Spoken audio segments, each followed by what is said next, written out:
नमस्ते दोस्तों। आज हम फिर आपके सामने हाजिर हैं एक नई वीडियो के साथ।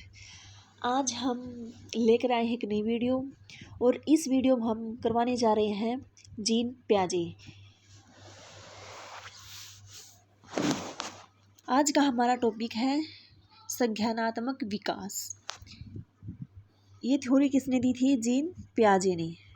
जीन पियाजे का जन्म 1896 में हुआ था और इनकी मृत्यु 1980 में हुई थी। जीन पियाजे 84 वर्ष तक जिए थे।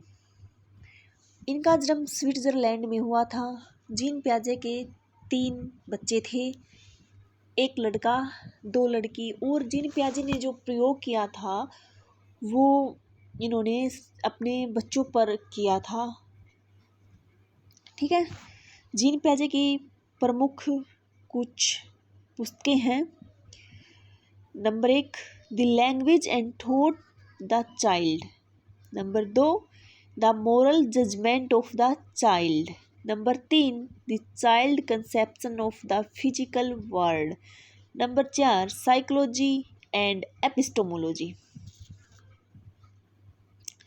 अब हम इसमें आगे करवा रहे हैं सिद्धांत, जीन पियाजे के सिद्धांत।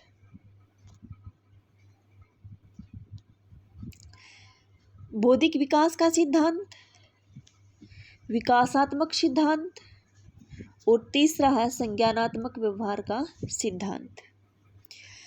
जीन पियाजे ने डेवलपमेंट की 4 स्टेज बताई हैं और इन चारों स्टेजों को शॉर्ट फॉर्म में लिखा जाता है SPCE। ठीक है, चलिए आगे करते हैं।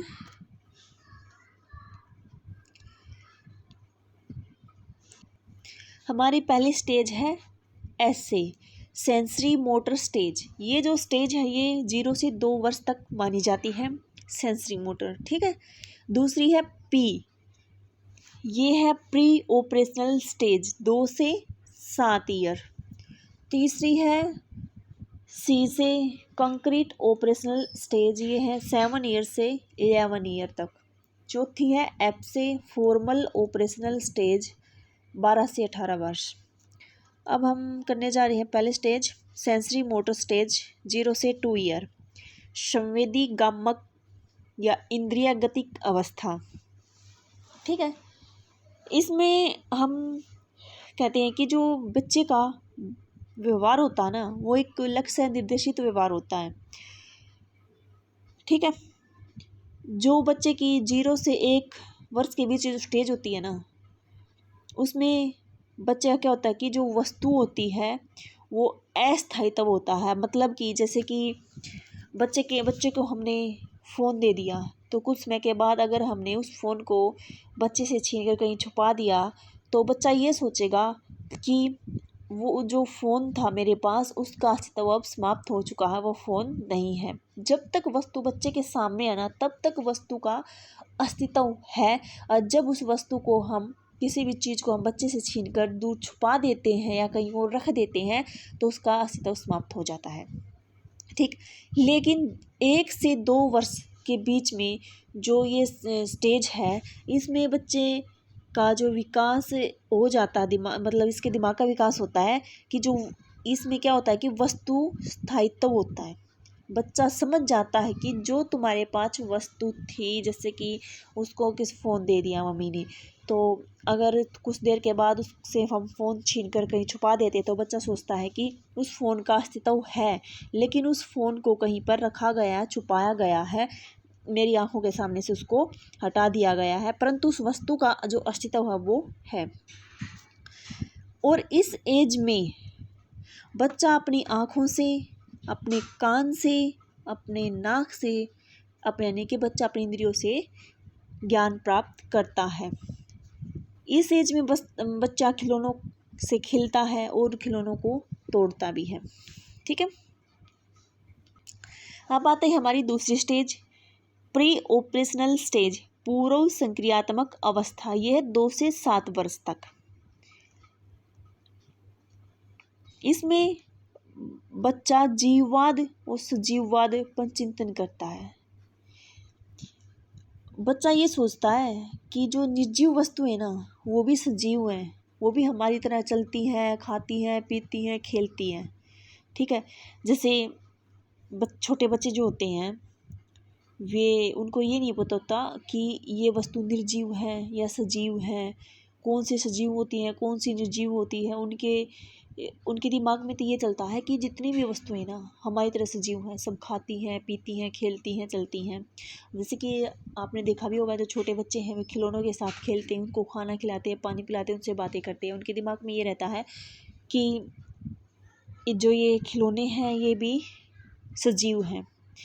जैसे कि यहाँ पे एक उदाहरण दिया है, जैसे छोटे बच्चे टेडी बियर को क्या कहते हैं, सोना, बाबू, लाड इत्यादि ये कहते हैं, क्योंकि उनके दिमाग में ये रहता है कि जो खिलौने हैं ना ये भी हमारी तरह सजीव हैं। ठीक है, इसकी अलग अगली विशेषता क्या है कि इसमें इस अवस्था में बच्चों में अपलटावली का दोष होता है, कि यानी कि इरिवर्सिबिलिटी का,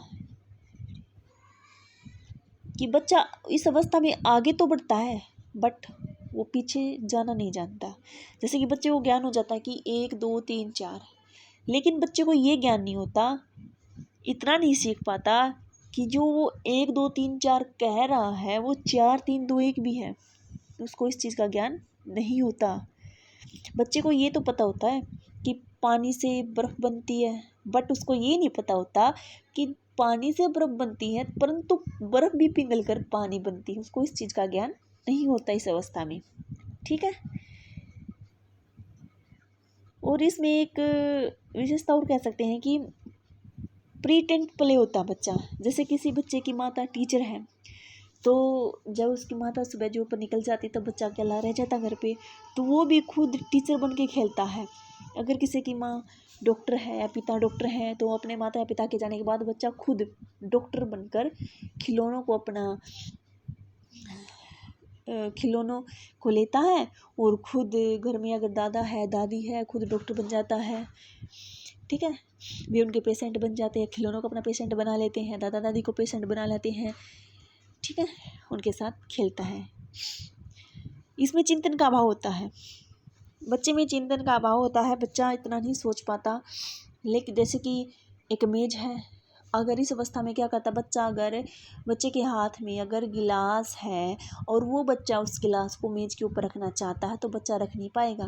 क्यों? क्योंकि बच्चे को ये लगता है कि हाँ तू मेज पर रख रहा है, यहाँ पे रख दे, हो सकता है वो मेज के किसी कोने पर रख दे और गिलास नीचे आ जाए। उसको ये ज्ञान नहीं होता कि तू ये कोने पे रख रहा है या कोने पर ये अच्छी तरह रखा जाएगा या नहीं रखा जाएगा। ठीक है, और अगर हम इस अवस्था में ये पूछे बच्चे को 2 गिलास दे दें, जैसे एक गिलास लंबा हो उसमें वो पानी का भरा हो और दूसरा गिलास चौड़ा हो वो भी पानी का भरा हो, लेकिन पानी दोनों में बराबर है। अगर हम बच्चे से ये पूछेंगे कि कौन से गिलास में पानी ज़्यादा है तो बच्चा क्या बताएगा, ये जो लंबा गिलास है ना इसमें पानी ज़्यादा है। बच्चे को ये नहीं पता कि जो चौड़ा गिलास है चौड़ाई में ज़्यादा है लंबाई में नहीं है, बट पानी बराबर है। इस चीज़ का उसमें अभाव रहता है। ठीक है, इसकी जो चौथी विशेषता वो ईगोसेंट्रिक होता है, यानी कि अहम केंद्रिता होता है, यानी कि स्वयं से बात ही करता है, स्वयं में मगन रहता है, दूसरे से कोई मतलब नहीं है, खिलौने के साथ खेलता है, पेरेंट्स के साथ खेलता है। ठीक है, 5वीं है केंद्रीयकरण की। बच्चा स्वयं में केंद्रित रहता है, हर वस्तु को अपनी सोचता कि ये वस्तु मेरी है, दूसरे को मैं क्यों दूँ, ये वस्तु इसकी नहीं है, ये सिर्फ मेरी है तो मेरी है, मैं इसको ये वस्तु नहीं दूंगा। वह सब कुछ अपना मानता है। ठीक है, तीसरी अवस्था आती है हमारी कंक्रीट ऑपरेशनल स्टेज, 7 से 11 वर्ष, यानी कि मूल ठोस संक्रियात्मक अवस्था। इस अवस्था में बच्चे का थोड़ा थोड़ा विकास होना शुरू हो जाता है। जैसे बच्चा करके सीखता है, क्रियाएं करता है, उनको ध्यान से देखता है, करता है, फिर उसके सीखता है। जैसे बच्चे का थोड़ा तार्किक चिंतन प्रारंभ हो जाता है और समस्याओं को हल करने की योग्यता का विकास हो जाता है।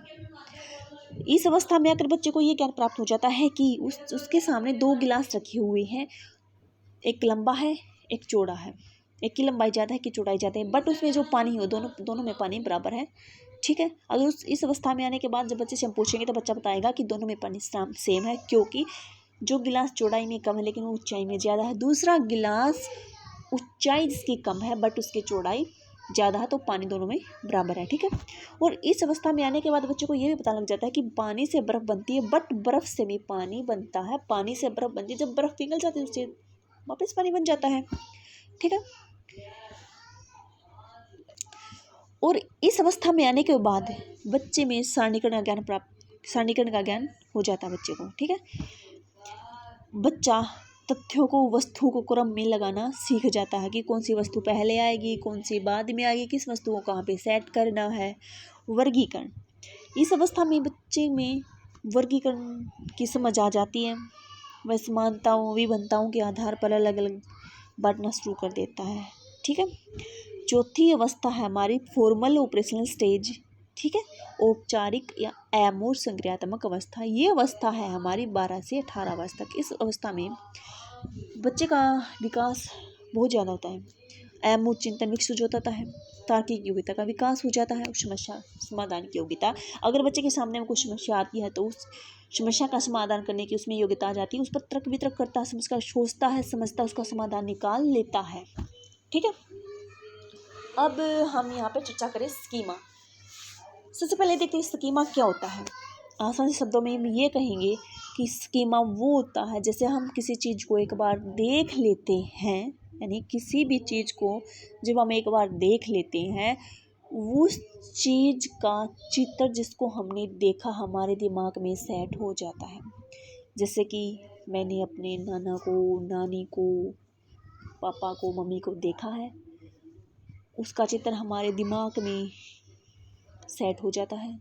जब कोई दूसरा पर्सन या अदर पर्सन जब हमारे सामने उनका नाम लेता है तो तुरंत हमारे दिमाग में वो चित्र उभरता है और हमारी आंखों के सामने आ जाता है। ये होता है स्कीमा, यानी कि जिस वस्तु को हमने पहले देखा हो उस वस्तु का नाम सुनते ही उसका चित्र हमारी आंखों के सामने उभरना है, स्कीमा होता है, ओके। चाहे वो वस्तु हमने टीवी में देखा हो, जैसे कि चुड़ैल है, भूत है, वैसे रियल में हमने नहीं देखा बट सीरियल में, फिल्म में हम इसको देखते हैं तो उसका जो चित्र होता है ना वो हमारे दिमाग में फिट हो जाता है। जब उसका कोई नाम लेता है तो वही चित्र उभर कर हमारे सामने आता है और हम डरने लगते हैं, ठीक है। ये होता है स्कीमा। चलिए हम बात करते हैं अडैप्शन, ठीक। अडैप्शन क्या होता है? अडैप्शन होता है अनुकूलन, यानी कि सामंजस्य स्थापित करना। इसमें बच्चा काफ़ी कुछ चीज़ें सीखता है, ठीक है। अडैप्शन के दो पार्ट होते हैं, असिमिलेशन एंड अकोमोडेशन। असिमिलेशन का मतलब होता है आत्मसातीकरण और अकोमोडेशन का अर्थ होता है समायोजन। और जो असिमिलेशन होता है और अकोमोडेशन होता है, इनका जो संतुलन होता है ना दोनों का, वो होता है संतुलनीकरण, साम्यावस्था या साम्यदान, जिसको बोलते हैं इक्विलिब्रियम, ठीक है। अब असिमिलेशन क्या होता है? असिमिलेशन, जहाँ भी असिमिलेशन होगा ना वहाँ पर ये सोच लेना कि यहाँ पर एडिंग किया है, एडिंग शब्द मिलेगा आपको, ठीक है। एडिंग, किसी भी बात को जैसे हम सुनते हैं, पढ़ते हैं, देखते हैं वैसे की वैसे बताना, वैसे ही बोलना, ठीक है। जैसे किसी बच्चे को उसके पापा ने कहा बेटा ये कुत्ता है क्योंकि इसकी 4 टांगे हैं, एक पूँछ है, 2 आँखें हैं, 2 कान हैं। इस अवस्था में बच्चा एसिमिलेशन में क्या करता है कि बच्चा उसको कुत्ता ही बोलेगा। अगर उसके सामने बिल्ली, गधा, घोड़ा, भैंस कुछ भी आ जाए तो भी वो सोचेगा कि ये कुत्ता है, डॉगी है, ठीक है। सेकंड है अकोमोडेशन, इसमें मॉडिफाई करना। यहाँ पर वहाँ पर एसिमिलेशन में था एडिंग और अकोमोडेशन में है मॉडिफाई, ज्ञान के अनुसार परिवर्तन करना, ठीक है। इस अवस्था में बच्चे का ज्ञान थोड़ा और ज़्यादा विकसित हो जाता है। उसको असिमिलेशन में तो सोचता है जिसकी 4 टांगे, एक पूँछ, 2 कान, 2 आँख, 1 नाक है, वो सिर्फ डॉगी है। बट यहाँ पे उसमें अंतर का ज्ञान हो जाता है, वो अंतर करना सीख जाता है। जैसे कि जब भी वो किसी चीज़ बिल्ली को देखता है, उसको देखता है कि इसके 4 टांगे हैं, एक पूँछ है, 2 कान है, 1 नाक है, 2 आँखें हैं, बट ये डॉगी नहीं है, बिल्ली है, ये भैंस है, गधा है, घोड़ा है, ठीक है। इस चीज़ का उनको ज्ञान हो जाता है, ठीक है। और जो संतुलीकरण होता है ये आत्मसातीकरण, असिमिलेशन एंड अकोमोडेशन में संतुलन स्थापित करता है। नई स्कीम्स को विकसित करना है, पुरानी स्कीम में संशोधन करना, जो पुरानी उसकी स्कीम है उसमें तो बदलाव करता है, संशोधन करना है, और जो नई स्कीम्स है उसमें भी उसको विकसित करता है। ठीक है, अब कुछ मोटी मोटी बातें हैं जो जीन पियाजे ने बताई हैं। जीन पियाजे ने बताया है कि जीन पियाजे के अनुसार जो बच्चा होता है क्रियाशील रहकर अपने ज्ञान को बढ़ाता है। अगर बच्चा जितना एक्टिव होगा, जितने एक्शन होंगे, जितने एक्शन करेंगे, जितनी क्रियाएं करेगा, उतना ही ज़्यादा उसका ज्ञान बढ़ेगा, उसके ज्ञान में उतनी ही बढ़ोतरी होगी। अगर बच्चा एक्टिव नहीं है तो उसके ज्ञान में बढ़ोतरी नहीं होगी। एक्टिव बच्चा होगा उसी का ज्ञान बढ़ेगा। ठीक है,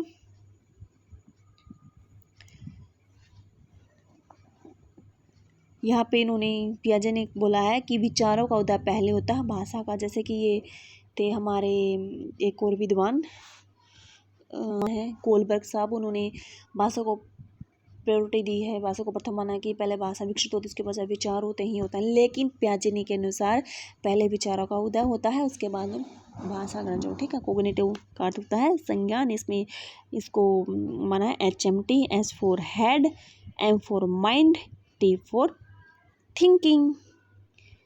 चलो बच्चों, आज हमने किया जीन पियाजे जी का कोग्निटिव डेवलपमेंट यानी कि संज्ञानात्मक विकास। आशा है कि आप सभी को समझ आया होगा। चलिए जल्द ही मिलते हैं अगली वीडियो के साथ। धन्यवाद।